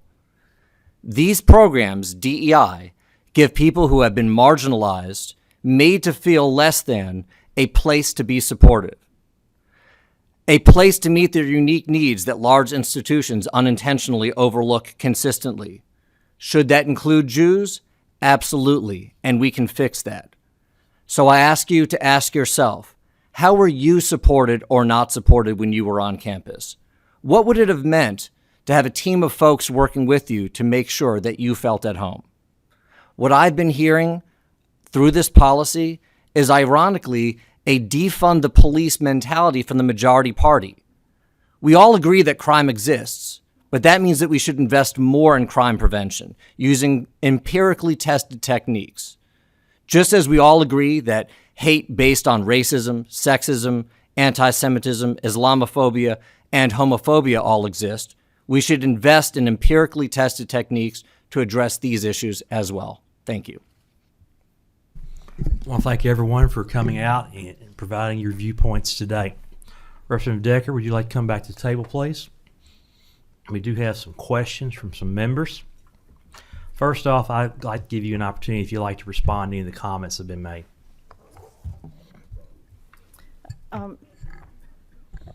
Well, I had just a closing statement, but I can wait till after questions. Okay, I apologize. Get this off here. First question is from Representative Bojanowski. Thank you. May I ask a question, please? Proceed. All right. I'm going to get to the right page here. Okay, so I read the bill. I read the bill again. I reread the bill. I read the sub and read it again, and I'm confused. So, and I want to just kind of bring in three different parts, and if you could help me understand the intent of the bill. So under discriminatory concepts, you define presenting as truth rather than a subject for inquiry that an existing structure, system, or relation of power, privilege, or subordination persists on the basis of oppression, colonialism, socioeconomic status, religion, race, sex, color, or national origin. All right, so it gets me thinking, well, if you can't have discriminatory concepts, maybe you can't teach those concepts. But then on page 8, it does state that academic course content or instruction and academic freedom of faculty, students, and student organizations are notwithstanding. So then I'm like, okay. But then on page 19, where it says the council shall not approve a new degree, certificate, or diploma program that includes a requirement for a course or training dedicated to the promotion or justification of discriminatory concepts, then I'm concerned once again that even though the professors may not be able to, may not have their academic freedom blocked, we won't be allowed to have programs that have courses that might potentially violate the discriminatory concepts. So could you just be helpful in explaining what can't be taught, if anything, and are there any programs that currently exist that the Council for Post-Secondary Education would have to stop because they require a course dedicated to the promotion or justification of discriminatory concepts? Thank you for the question. I've heard that question often. Be happy to address it. So the definition of discriminatory concepts is one that is in a presentation that does not allow debate. There is a topic is presented as true, and then that is the only concept that is discussed. There can be no discussion. I'll give you an example. There was a class I was told about that the concept, and I've seen this written in books as well, there's a concept that the Civil Rights Act was written to promote white supremacy, and that it was an act of white supremacy. And so the assignment was, where do you find white supremacy in the enactment of the Civil Rights Act? And the lessons were on how the Congress, the congressmen and women who passed the Civil Rights Act were white supremacists whose careers were in danger, who were being called racist. And so they found white supremacy in that they passed the bill to save their careers. That in truth, it was unpopular with the Congress person's constituency, except there was a movement that was beginning to erode their popularity. So it was many ways in which the Civil Rights Act was not presented as furtherance of the constitutional promise of equal opportunity, but it was an act of white supremacy. So that would not have been welcomed in the class, that any discussion of that not being true. It was presented as a fact, as true, not as a subject of inquiry. And that is the only thing that is not allowed in this bill, is for something to be taught without allowing debate. I heard just last week from a family whose daughter was in a class for gender studies, and they were studying genders. And the teacher was teaching, as it was told to me, that there were 5 genders. And so the student commented that she thought there were 2 genders. And the teacher, I think she recorded the class, and she's going to send me a copy of the recording, but it was that the child was berated by the teacher and was not allowed to go further. Her class members told her just to go along and just to be quiet and just take the class. When she was asked to write a paper, she wrote her beliefs, and she failed the class. So that is the type of class. It shocks me that such things exist. That is the only thing that is disallowed here. So when it talks about classes, that this is just it is not banning anything in the first section, But then we added the academic freedom. Teachers can teach anything they want on any topic. We hope they will.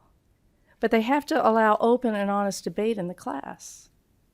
And so when the Council for Post-Secondary Education reviews programs, they are to look at whether the classes are offered as topics of debate and of free inquiry, of discussions.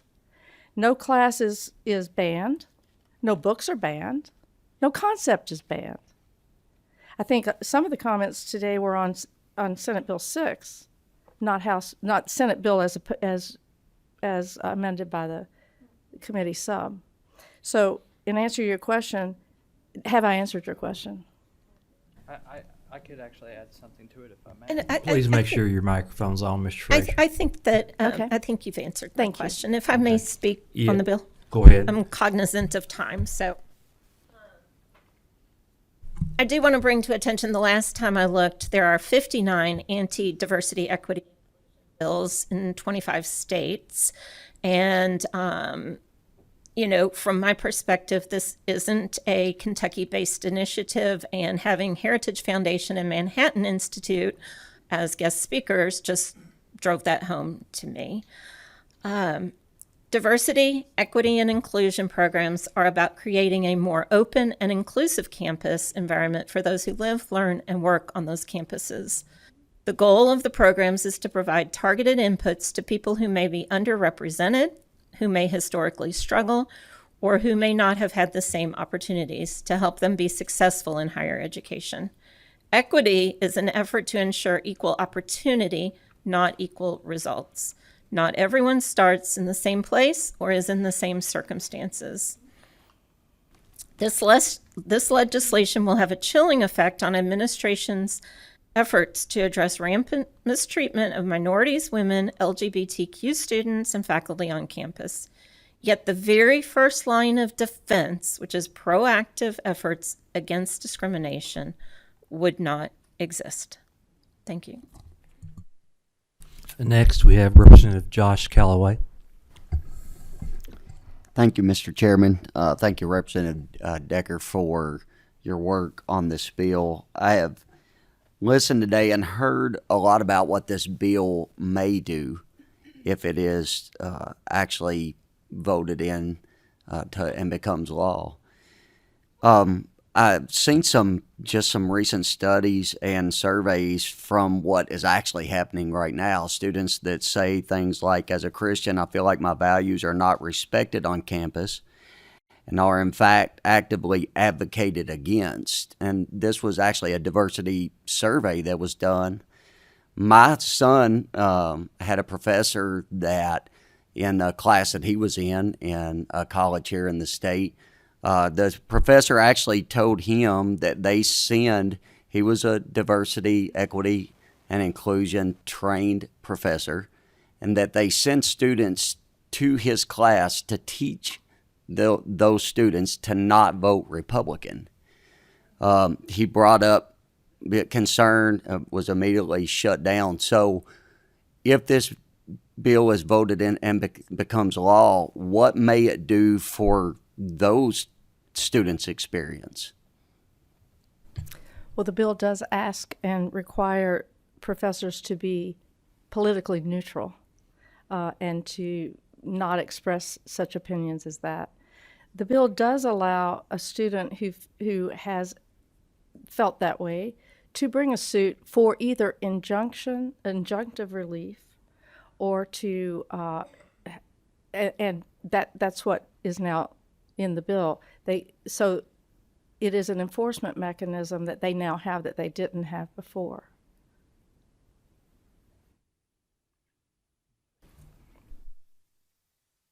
You finished, Representative Callaway? Representative Bauman? Thank you, Mr. Chairman. Thank you, Representative Decker, and to all the guests that testified here today. Representative, I'm curious if you yourself have visited any of these DEI offices, operations, and if not, why not? If you have, can you tell us a little bit about what you learned? Yes, thank you for the question. I have, and in fact, I was just really impressed and just impressed by the one of the things that I saw was how the student centers are serving students, how they stand ready at all times to help students with whatever their problems they are. The safe spaces they provide, they are not covered by the bill, they are exempted from the bill because they are doing the kind of work that I think Representative Bojanowski was hoping that would be done on the campuses. I saw that. I saw the safe spaces they provide for students just to, if they feel uncomfortable on campus, they can come in there and there's spaces they can sleep, they can eat, they can study. And I saw the care that the center directors had for their students. I did visit a DEI office on one of the same campuses that I had visited all of those spaces. And I asked if that office had much interaction with students, and the answer was no. That, in fact, sometimes students do make appointments with the DEI officers, but they don't have many students come in, which is exactly what I have been told by students, what we heard from one of the students today, an MLK scholar. And so it was an eye-opening experience, actually. Thank you. Thank you for asking.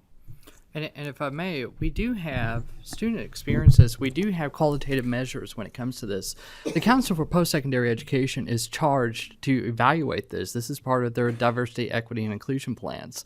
The campuses are charged, and in fact, I believe that the study that was read by Representative Callaway came from the 2019 NKU DEI Campus Climate Survey as required underneath the promulgations of the DEI plans and also 13 KAR 2.060 by the Kentucky Council of Post-Secondary Education.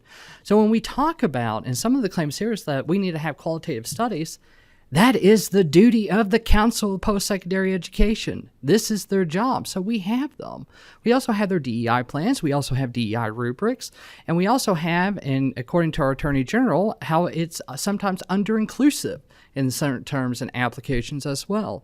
So we do have evaluations, and some of that's unique that it comes to because when spending 9 months on building legislation, and we do have a situation here, we do have, as one of my one of my heroes and starch First Amendment advocates have said, we all have biases. It's our job to recognize them and move through them. That's an Edward Murrow quote, who I do love. We do have something unique in Kentucky where we do have an evaluation of all KCTC and also DEI officers and their experience in a dissertation by Dr. Tolliver. So we do have that information here with us. The next question or comment comes from Representative Raymond. Thank you. Representative Decker, is diversity, equity, and inclusion like a trademarked product that is sold by a company that our universities have purchased and are distributing on their campuses? DEI is defined in the bill. Anytime a bill is offered, a law is proposed, definitions have to be provided so that we know what we're talking about and what we're not talking about. So what this bill deals with are initiatives that provide preferences for protected classes that are not offered in general. It is the Constitution that is at play here. May I ask another question? Proceed. I read on page 10 of the sub that each governing board of a university should adopt a policy on viewpoint neutrality that prohibits discrimination on the basis of an individual's political or social viewpoint. Mm-hmm. What about a straight-up Nazi? I'm sorry, would you repeat the question? Mm-hmm. So in the sub, I read on page 10 that each governing board of a university must adopt a policy on viewpoint neutrality that prohibits discrimination on the basis of an individual's political. And I want to know, what about a straight-up Are you Nazi? asking that whether that is something that can be allowed on campus, a Nazi mentality? Mm-hmm. Okay, there should be adopted a policy that would promote and enforce viewpoint neutrality. I believe Nazism is a discriminatory concept in that it's offered without debate as true. May I ask another question? One Yes. more, please. I read on page 27 of the sub that each university must develop a strategy for attracting and retaining faculty members with diverse perspectives and points of view. That sounds to me like diversity, equity, and inclusion by another name aimed at a different population. How is it not? Diversity, equity, and inclusion that is at play in this bill and that is regulated is defined. And it is not the inclusion of various viewpoints. It is not asking people to have different viewpoints. It's not encouraging different viewpoints. It's doing the opposite. It's proposing ideas without debate. So what you read on page 27 is the opposite of that. It is encouraging different viewpoints. So it's the exact opposite of the diversity, equity, and inclusion that is defined in the bill. Thank you. Thank you. I'm going to ask the audience, please refrain from reactions to comments, please. We're here to conduct the business of the Commonwealth of Kentucky. Next, we have Representative Raybert.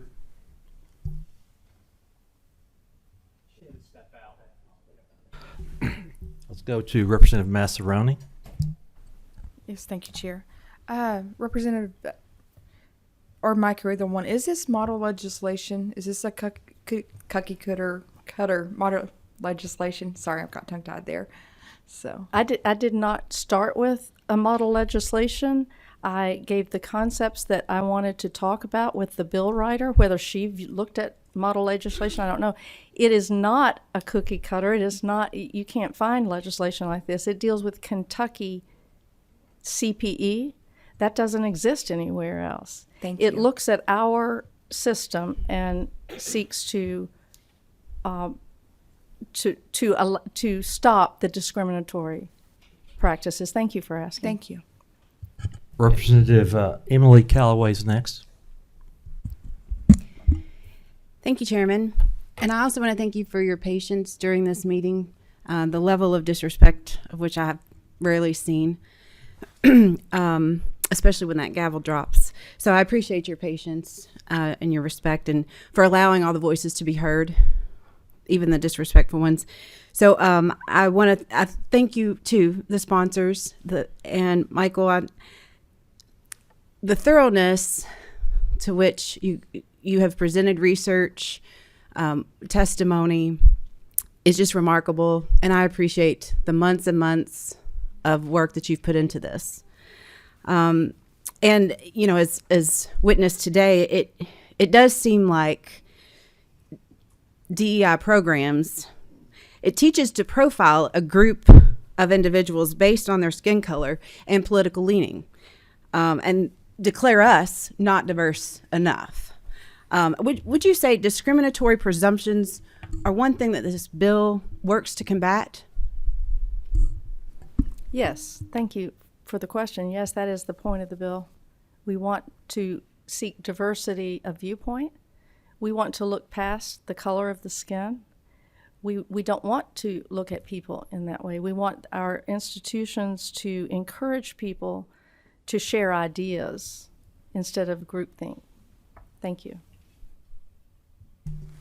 Next is Representative Doan. Thank you. I've got in my possession here an Attorney General's opinion that was rendered today. And what it looks at is the definition of underrepresented minorities with respect to how the Council on Post-Secondary Education defines that. And what the opinion bases itself off is Fair Admissions Incorporated versus Harvard University. And one of the issues in that 2023 case was looking at is how Harvard treated an underrepresented minority, how it treated Asian students. And what the Supreme Court found is that the discriminatory practices of not allowing Asian students the same advantages that other underrepresented minorities were given were found to be unconstitutional under the Civil Rights Act of 1964. And I guess my question is probably to Mr. Frazier. During your investigation of these issues and the Council on Post-Secondary Education here in Kentucky, did you ever look at how the Council on Post-Secondary Education treats Asian students here in Kentucky? I have, but I think that might be a good question for Mr. Powell, who's in the room. If council is here present, I think that would be more appropriate. But Mr. yes, Frazier, it I was does- getting ready to call Mr. Powell to the table to address that issue. Thank you. And if I may say, this has been a thorough investigation, or should I say a review, if I may put that, with Representative Decker. And because of the points that have been identified, while we might have certain characteristics, this bill has been reviewed by students across Kentucky over the past 9 months. Members, I believe you all were given a packet earlier. There's a copy of that Kentucky Attorney General's opinion in that packet. Mr. Powell, would you please offer some perspective on this ruling? Sure. Thanks for the question, Representative Doan. Just obviously had a chance to look at it. It's hot off the press. But to your question about Asian students, so we look at Asian students when we're talking about overall diversity on our campuses. But when we're talking about student success and underrepresented minorities, Asians are left out of that population, because if you look at the achievement gaps in student success, Asian students tend to perform on a higher level than the overall population. So we're looking to close those achievement gaps, and where we find those are with underrepresented minorities, not including Asian, and with low-income students. One follow-up, please. I mean, that's the same thing that Harvard was doing that was found to be unconstitutional, correct? No, Harvard's case was about admissions to the university, and that was the only thing that it had applied to. Now, obviously, you can read that decision and see that it may apply in other scenarios, but that decision was based on admissions, and Harvard had a priority for non-Asian students in their admissions. It's a very selective institution, as you know, obviously. Kentucky doesn't have a selective institution like that. Most of our institutions, I don't want to say they're completely open enrollment, but UK, for example, has about a 97% acceptance rate. So we tend to not have those issues on admissions, but the Harvard case was about admissions. But if I may follow up with that, CPE does rank and also evaluate through ranges through performance-based funding. Performance-based funding obviously does incentivize certain incentives when it comes to admissions, scholarships, and university practices, and that's reflected in the DEI plans, which is required to be submitted and reviewed by the Council for Post-Secondary Education. You have a comment, Representative Decker? Yes, I did. I actually requested that advisory opinion. I asked 4 questions, and one of them is whether the performance-based funding is unconstitutional, because it does have metrics in there about underrepresented minority performance, which you have to be admitted. And it asks 4 questions, and all of the 4 questions involved in the answer was, every time you see a metric of race exclusive requirements, it is unconstitutional, which, while the Harvard case did answer admission, that was one of the questions about the performance-based funding, which would require admission scrutiny. Go ahead, Mr. Powell, briefly. Thank you. And again, we're still reviewing the opinion. I'll just say that, first off, I'll mention on the URM definition, it's consistent with the federal definition for reporting too, and that doesn't include Asian. I just wanted to follow. I remember that after I told you, and I wanted to mention that too. But as far as the AG opinion goes, we're still reviewing it, obviously, and seeing what next steps we need to take. But I will say that the case at Harvard, any case in controversy requires injury for the individual, and tracking progress and metrics towards underrepresented minorities or closing achievement gaps based on race doesn't require any institution to discriminate against any students. Okay. Our last question from the day is going to come from Representative Brown. Thank you, Mr. Chairman.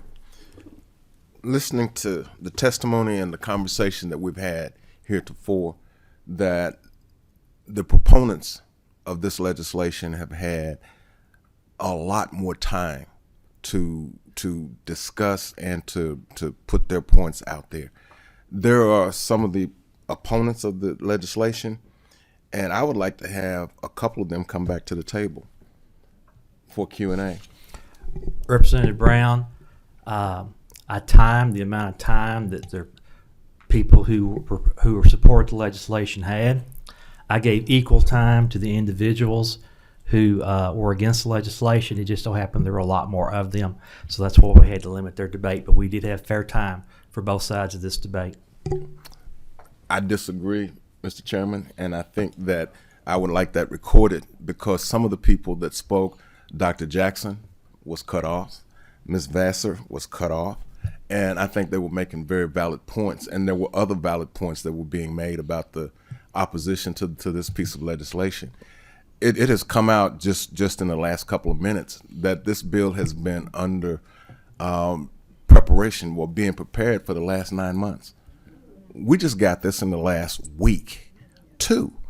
That it is problematic to me that this is where we are in terms of this bill. And the point was made by the opponents to this legislation that there was much more time given to the proponents of the legislation than there were to the opponents of the legislation. And I think that Kentucky will be making a serious mistake to pass such a piece of legislation because DEI came, in my opinion, as a result of something being wrong, not something being right. And we still have the wrongs. And what we're talking about perpetuating here is perpetuating the wrong by passing a piece of legislation that is way out of pocket in terms of what is best for the Commonwealth of Kentucky and what is best for the United States of America. So I would really like to throw my hands up and walk out on this vote and on this committee. But I will wait and I will cast my vote on this legislation because it is wrong. It is ill-conceived. It is not positive for the people of the Commonwealth of Kentucky. And I hope that the people of the Commonwealth will see clearly what we have done or what we're doing. Thank you, Mr. Chairman. At the beginning of the meeting, as I do every meeting, I announce that additional testimony is at the discretion of the chair based on available time and testimony that's already been given. Mariah, call the roll. Representative Baker? Yes. Representative Ballman? Yes. Representative Bojanowski? No. Representative Brown? No. Representative Emily Callaway? Yes. Representative Josh Callaway? Yes. Representative Decker? Yes. Representative Doan? Yes, ma'am. Representative Jackson? Explain my vote, please. Proceed. Thank you, Mr. Chairman. I'm concerned about testimony I've heard on both sides of the issue today. I think we've got a major problem here on both sides of this issue. I think you both think that you're right and you're passionate about what you're doing, and I think probably there could be a little compromise somewhere in the middle. But after talking to Senator Wilson this morning, he didn't know what had happened to his Senate Bill 6. I'm going to pass today to try to find out more information about this bill. Representative Lewis? Pass. Representative Massaroni? Yes. Representative McCool? Yes. Representative Rayburn? Yes. Representative Rawlings? Yes. Representative Raymond?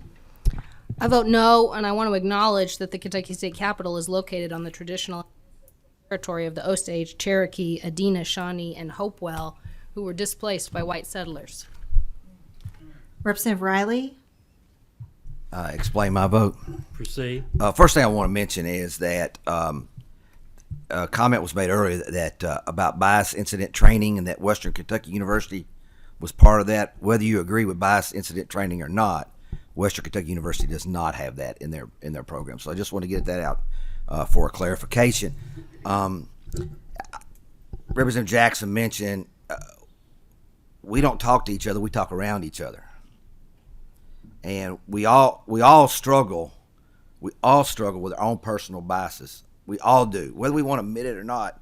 We all struggle with that, and it's my dad taught me when I was growing up, when you're pointing one finger at somebody else, you got three of them pointing back at you. And so we all struggle with this. I think we need to have more discussion on this. I'm going to vote yes to go ahead and get it through, but I think we need to have more discussion on this and realize that it's important for all of us to show grace, humility, respect to everyone. And until we get these issues solved, we cannot become the nation that we're capable of being. And I think all of us struggle with this internally. We don't always express that, but I think all of us as human beings have to struggle with this internally about where we are at this point in time in our nation, in our commonwealth, in our hometowns, and in our daily life. Thank you, Mr. Chair. Representative Timoney? Representative Truitt? Yes. Representative Wilner? Chair Tipton? Chair votes yes. Okay. Senate Bill 6 is amended by primary House Substitute 2 with 13 yes votes, 3 no votes, and 2 pass votes. Passes for favorable expression. The same shall pass on the House floor. The meeting's adjourned.